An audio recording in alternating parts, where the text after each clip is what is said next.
Assalamualaikum warahmatullahi wabarakatuh. Alhamdulillahirabbil alamin. Assalatu wassalamu ala asyrafil anbiya wal mursalin Sayyidina Muhammadin wa ala alihi washabihi ajmain. Amin amma ba'du.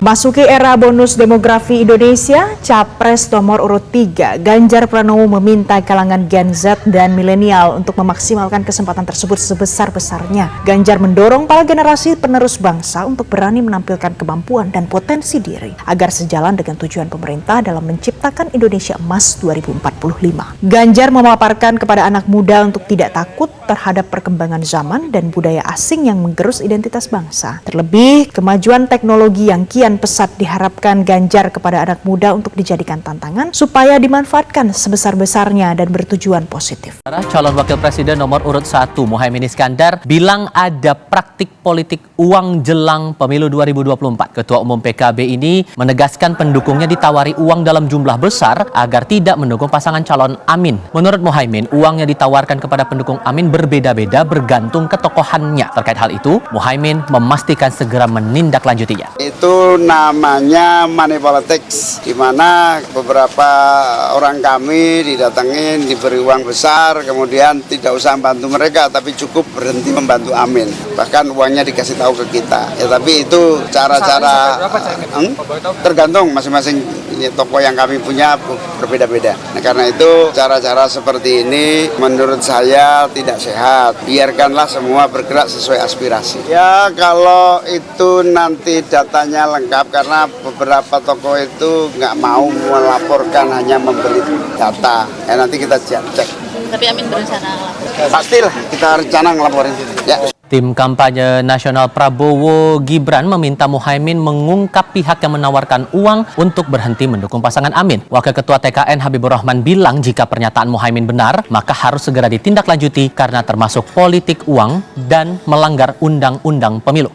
Kami mendorong agar yang bersangkutan membuka saja siapa pihak tersebut agar tidak menimbulkan fitnah, karena kalau ada faktanya tentu tidak akan sulit untuk dilacak ya. Karena itu kan bisa dikategorikan politik uang, itu ada unsurnya dalam undang-undang pemilu. Saya turut berduka pada yang kemarin saya dikabari dari lawan yang meninggal dunia. Saya minta pada media untuk menyebarkan ini ya, dan minta akuntabilitas dari penanganan kasus ini dari pihak yang berwajib. Relawan Pak, tadi juga disampaikan dalam... Ya, saya turut berduka pada yang kemarin saya dikabari dari lawan yang meninggal dunia, maka kita minta tim pemenangan untuk segera urus, dan sekarang tim hukum sedang mendalami soal itu. Ini laporan mengenai brutalitas ya, dan tindak kekerasan yang sangat-sangat tidak bisa diterima.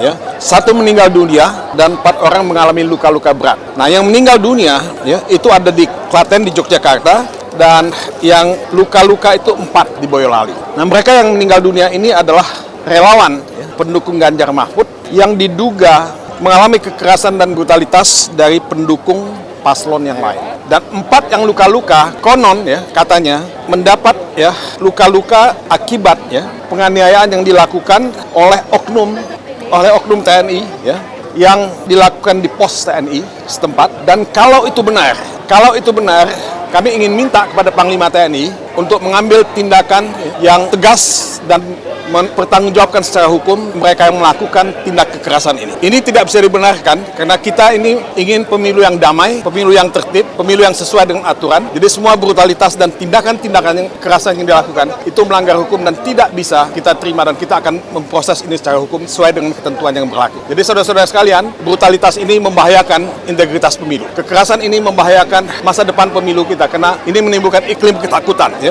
menimbulkan iklim culture of fear pada masyarakat kita, dan kita tidak boleh ya mendiamkan ini. Dan saya minta pada media untuk menyebarkan ini dan minta akuntabilitas dari penanganan kasus ini dari pihak yang berwajib, apakah itu TNI maupun Polri. Dan kita minta kepada semua kontestan Pilpres ini untuk betul-betul menghormati hukum dan tidak main kekerasan, tidak main ekstra hukum, dan tunduk kepada aturan main yang berlaku. Atau pemicunya seperti apa? Kami ingin minta investigasi dari pihak kepolisian dan pihak TNI ya, karena ini laporan yang kita terima, tapi kami sangat prihatin, sangat sedih ya, dan tidak bisa membayangkan ya apakah kita akan punya pemilu dan pilpres yang damai kalau keadaan semacam ini akan terus berlanjut, apalagi akan bereskalasi. Jadi ini tidak bisa dibiarkan. Kapan? Kejadiannya hari ini. Saat acara? Nah ini ada acara relawan di Boyolali dan mereka kembali dari acara relawan di Boyolali, kemudian mereka mengalami hambatan, mengalami kejadian ini. Yang di Klaten tadi hari ini juga. Iya. Kedua di Jogja. Yang kedua di Yogyakarta.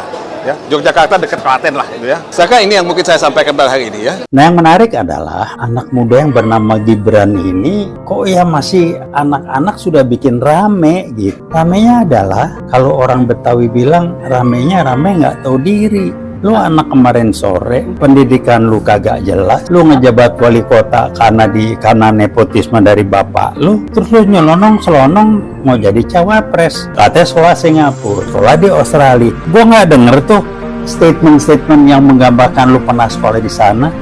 Jadi pertanyaannya, saya ngomong ya salah itu udah dokter juga bahas, Pak Roy juga bahas, saya cuma bilang, masa nggak ada statement orang yang pernah sekolah di luar negeri, tampilan wajahnya, ininya, ngomong Inggrisnya, masih pelongo.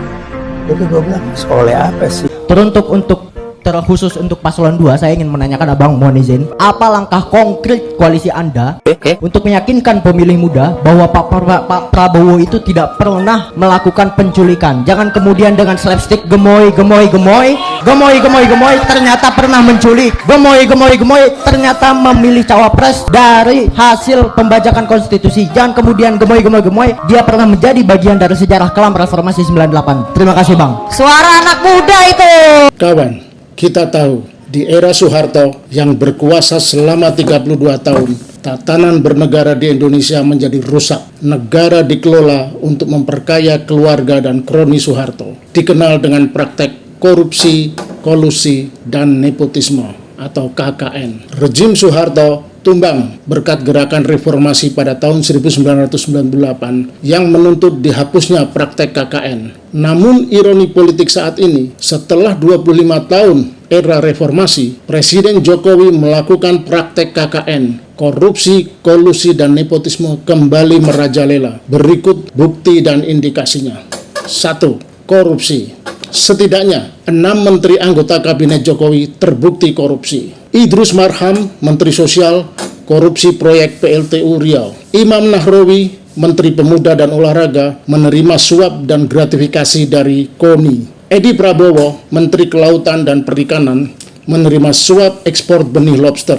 Julian Batubara, Menteri Sosial, menerima suap pengadaan bansos COVID-19. Johnny Plate, Menkominfo, korupsi proyek BTS. Dan Syahrul Yassin Limpo, Menteri Pertanian, melakukan pemerasan, gratifikasi, dan pencucian uang. Selain 6 menteri yang sudah divonis di atas, sedikitnya ada 5 menteri yang terindikasi korupsi.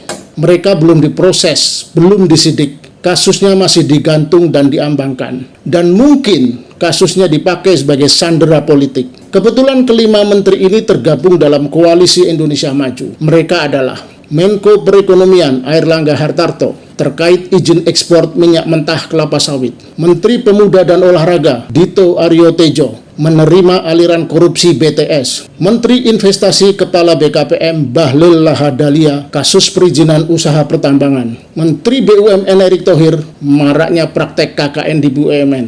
Menteri Pertahanan Prabowo Subianto kasus pembelian 12 jet tempur bekas dari Qatar. 2. Kolusi. Sejumlah pejabat yang dekat dengan Jokowi saat Jokowi menjadi wali kota sekitar tahun 2011 sukses berkarir dan terus mendampingi Jokowi. Mereka antara lain Komandan Kodim Solo, Letkol Agus Subianto. Kini beliau adalah Kepala Staf Angkatan Darat, calon Panglima TNI. Kapolresta Solo, Kombes Listio Sigit, kini adalah Kapolri. Komandan Lanut Adi Sumarno, Kolonel Hadi Cahyanto, mantan Panglima TNI, dan kini Menteri Agraria dan Tata Ruang, Kepala BPN. Mereka adalah pejabat yang sukses berkarir karena dekat dan loyal dengan Jokowi. 3. Nepotisme. Jokowi menerapkan nepotisme dengan mengangkat adik iparnya, Anwar Usman, menjadi Ketua Mahkamah Konstitusi. Kemudian mengupayakan anak sulungnya, Gibran Rakabuming, menjadi wali kota Solo, dan kini menjadi calon wakil presiden. Kemudian menantunya, Bobi Nasution, menjadi wali kota Medan. Putra sulungnya, Kaisang Pangarep, menjadi ketua Partai Solidaritas Indonesia. Bahaya laten rezim KKN pernah kita alami di era Soeharto, kini terulang kembali. Bereinkarnasi di era Jokowi.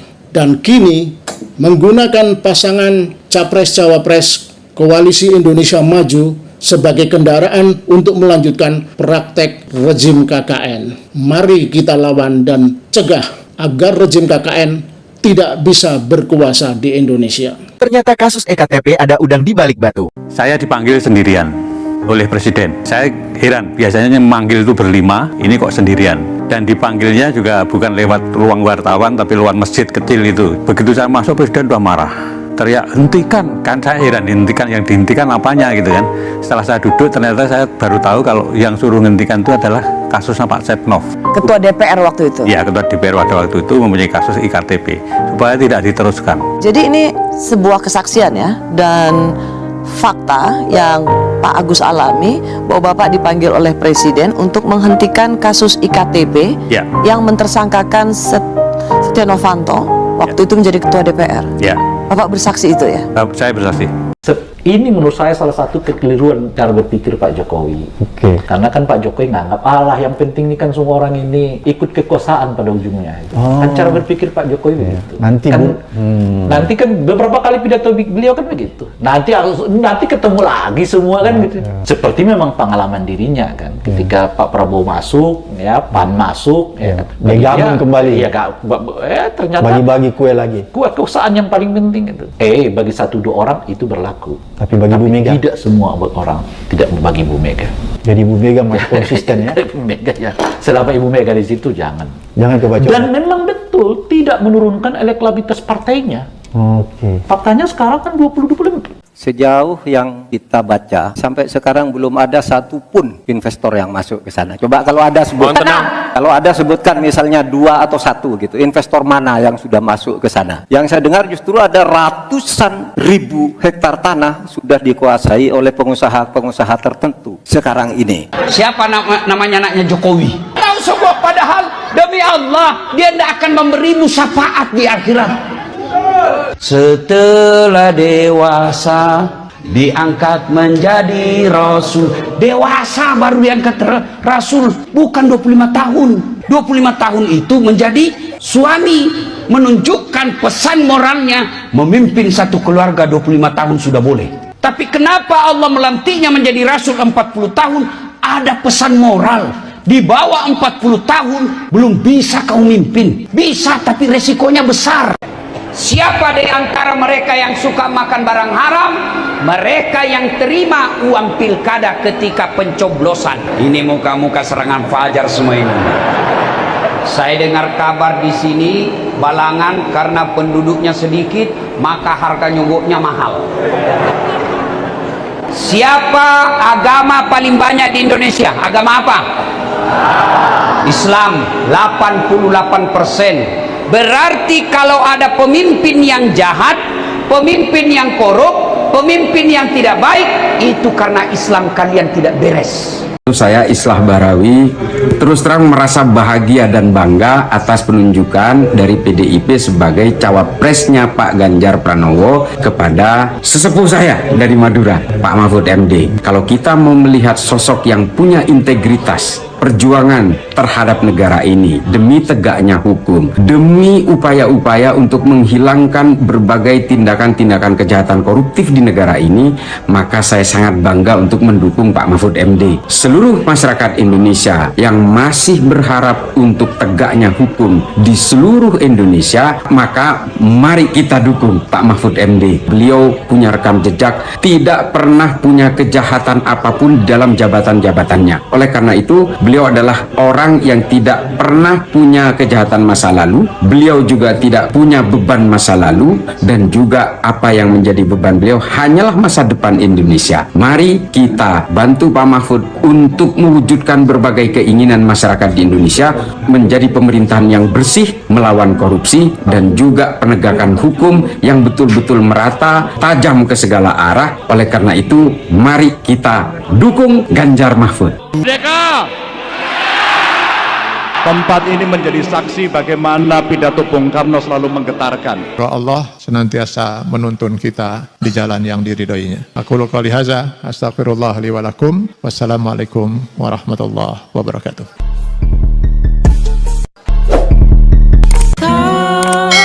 Terima kasih.